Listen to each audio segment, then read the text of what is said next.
Right now, I haven't looked at it, but my point is temping at 154, and my flat is temping at 160, which is normal. The flat will cook obviously a little quicker than the point because it's a thinner, leaner piece of meat. Okay, so I'm just going to give this a look, and this is mainly just to make sure I'm not um, getting any one area of the brisket too burned or too much color, which very rarely happens, but it has. So again, I'm going to look at this. These temps here lead me to believe I've got another, like I say, 2 to 3 hours, which is right where I had said we're going to be between 170 and 175. We're 4 hours in, so probably right around the 7 hour mark. We'll see how it goes. But let's take a look at what we're doing so far here. See, that's perfect. So I have some nice color starting, nice bark starting, not too much pooling. I didn't even use blocks underneath, so that's great. This is looking perfect. I'm not going to touch anything. The bark's starting to set. I may come back in an hour or so, just check on this top part of this point and give it a rotation. But other than that, we're looking good. We'll see you back in about an hour. All right, so we're back, 5 hour point. I went ahead and rotated the brisket just to prevent it. I don't think it would have been a problem either way. But you see, this point is starting to get a little darker than the rest of the brisket, and it's not dark to a point where I'm concerned. But I just get a little concerned when one area, it's a hot spot, obviously, and this brisket um, is changing color a lot quicker than other areas. But aside from that, it's fine. I'm not going to spritz it. I'm not going to do anything. It's developing some really nice color. And again, we're right at the beginning of the stall. I'm 155. Can you put that? See where we're at here. 155 and what? 186. Okay, so 155 at the point and 186 at the flat. We've been here for about 30 minutes, so the beginning of the stall is starting. I'm not going to do anything. I'm going to push it through. And again, I'll take another look at it in about 2 hours. One thing I failed to mention earlier that's very important that I found anyway, at least when I cook briskets, a lot of the earlier mistakes I believe came from changing temperature, like after you wrap it, turn it up.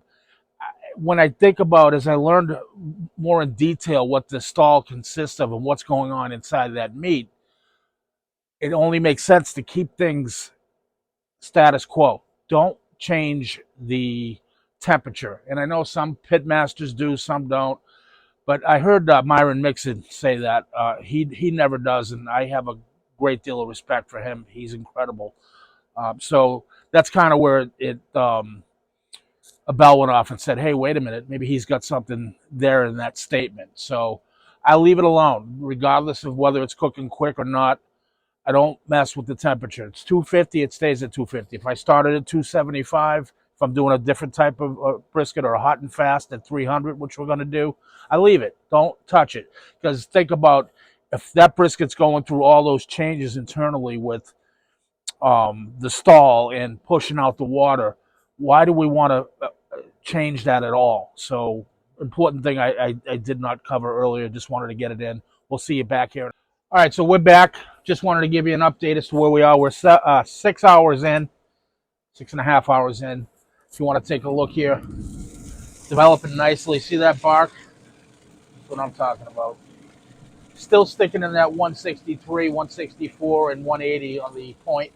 So I'm going to keep pushing through. We'll see you in another couple hours. Okay, guys, it's 8.5 hours in, right between 7 and 9, as I said. Ended up working just right. We're finally temping right at 172. It's looking perfect. It's exactly the color I want to see. Get these probes out of the way. I'm going to pull this, get it in. It's raining out. It's nasty out here, so I'm going to get this in, and we'll show you how we wrap it.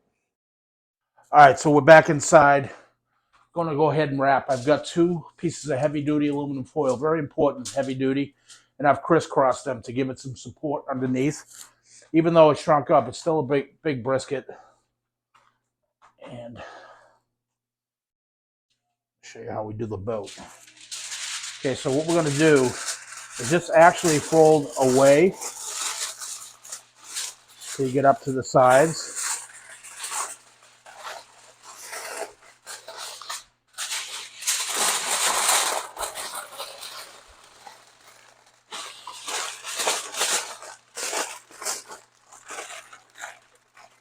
And the goal here, get it nice, tight, and just have your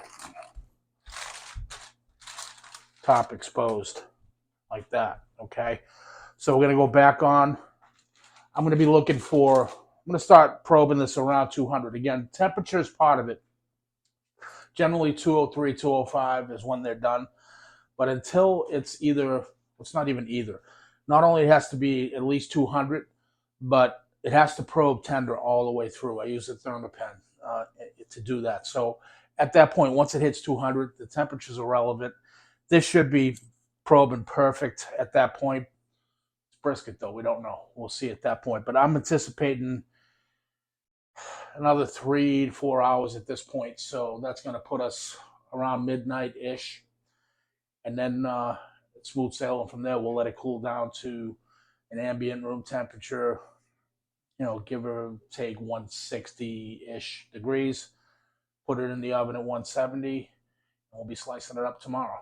Okay, so I'm going to put this back on, and we'll see when it hits 200. Okay, guys, so I'm back. We're reading 203 right between the point and the flat. Sorry about the camera work. I'm by myself here. Everybody's sleeping. It's 12:30, so finished a little sooner than I thought, about 11 hours. But we're going to probe it here. And it's like butter. You can see even the flat, it just falls in.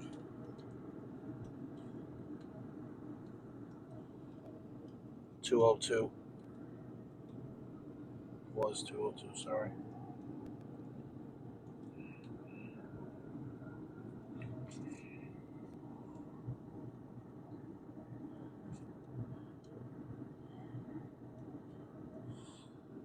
$204. So what I'm going to do is pull this off. We're going to get it used to the ambient temperature of the kitchen. Let it sit out there for probably an hour and a half or so. Sorry, it's windy. It just snowed. This is since the last time we were out here. It's saying welcome to New England.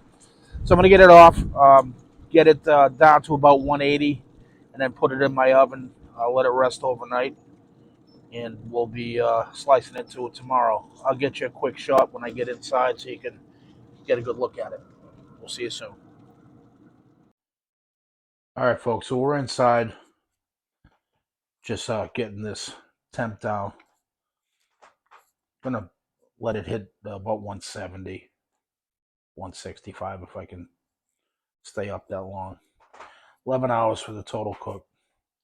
But this LED lighting in this kitchen's a little funky, but the bark is just insane on this. You'll be able to see it better probably tomorrow in the sunlight, but I can already tell the video is doing it no justice.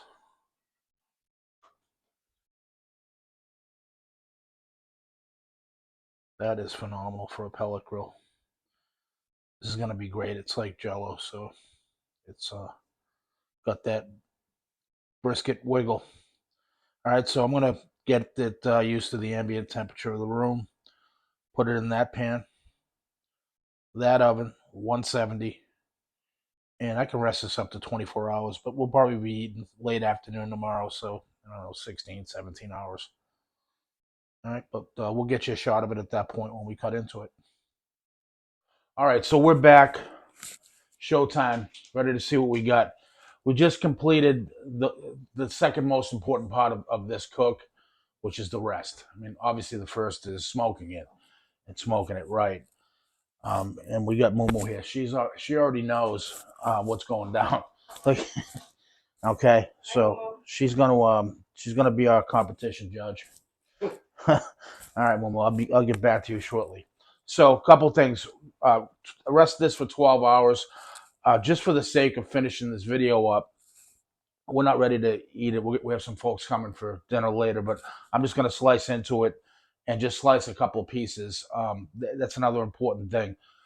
When you're serving brisket, try to slice it as you need it, because especially with this foil boat method, I don't know the exact science behind it, but it does die a quick death on the cutting board after you cut it.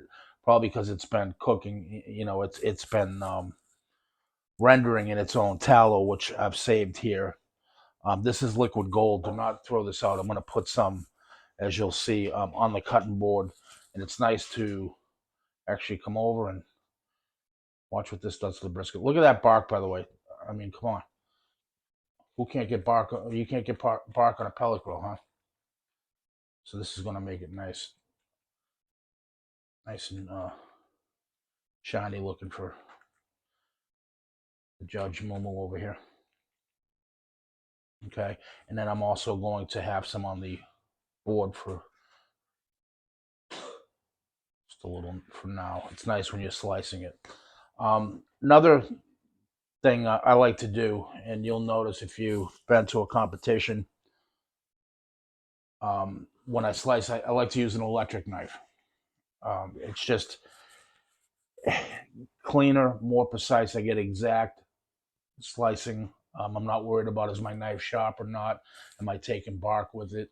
It's beautiful to do. Okay, so I like to cut mine right where the point meets the end, a little beyond halfway.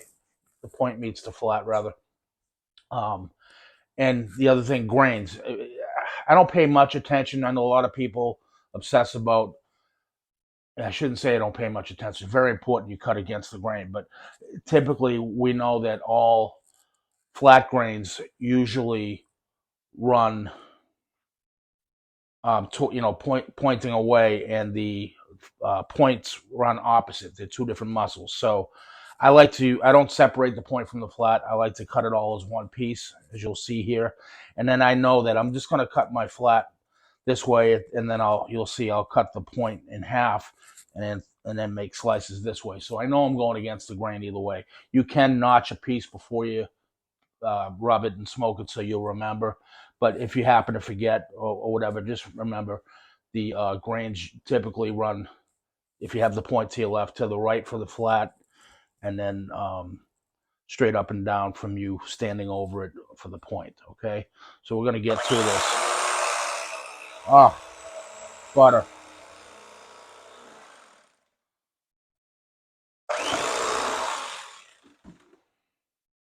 Let's take a look at this.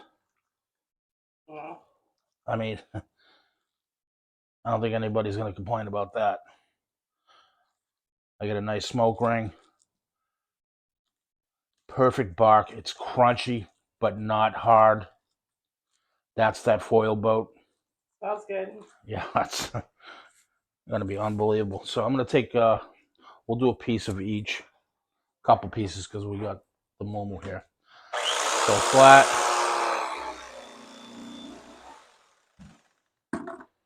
And here you go. Here's the test that everybody does. The bend test. That's a little thick. Let me,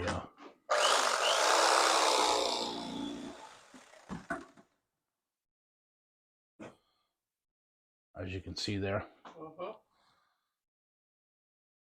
You see it's already pulling apart. The juices are just incredible.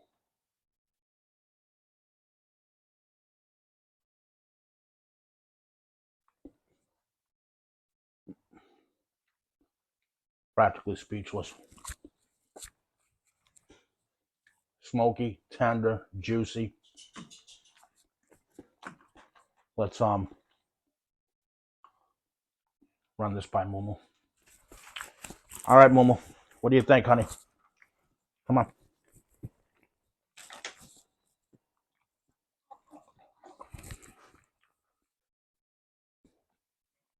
She's going to take a moment and digress here and figure this out. Is it good, Momo? Her tail's going. We good? All right. Looks like a 10 to me. All right. I'm going to cut. Excuse me. I don't need to talk my mouth full. Get a slice of the fatty here.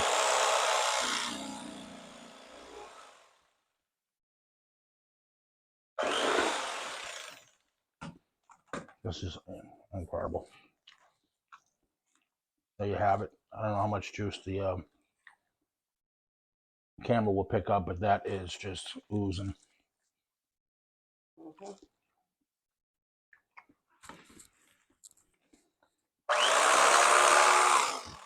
Tend to cut the the point a little thicker. I'm gonna probably end up making some burnt ends out of this too. But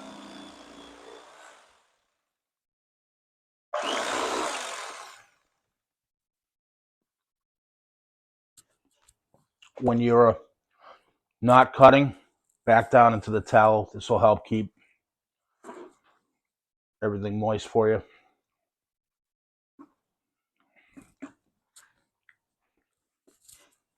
I'm gonna take our point. I mean, look at the juices. Just these are where your burnt ends come from.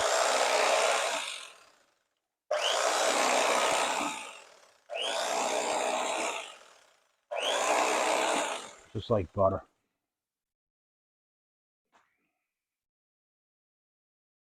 Okay.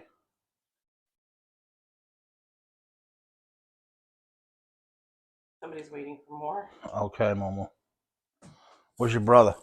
Sleeping. Oh, no, isn't he missing out?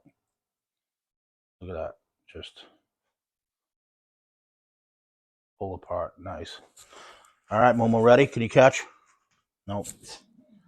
That's You unusual. get it though. It's early. All right, so that's it. The rest I'm gonna rewrap in some foil, keep it warm until dinner. This is beautiful. I mean, it's all you could ask for. Foil boat, I love it. It's really changed the way I do things. I do go back and forth. I still like. I'm a butcher fan, a butcher paper fan too. But if you really want to try something different and effective, this is incredible, folks. Okay, hit me up in the comments if there's any questions. Again, please like, subscribe, and share. We appreciate it much. Hope you enjoy it. We'll see you soon.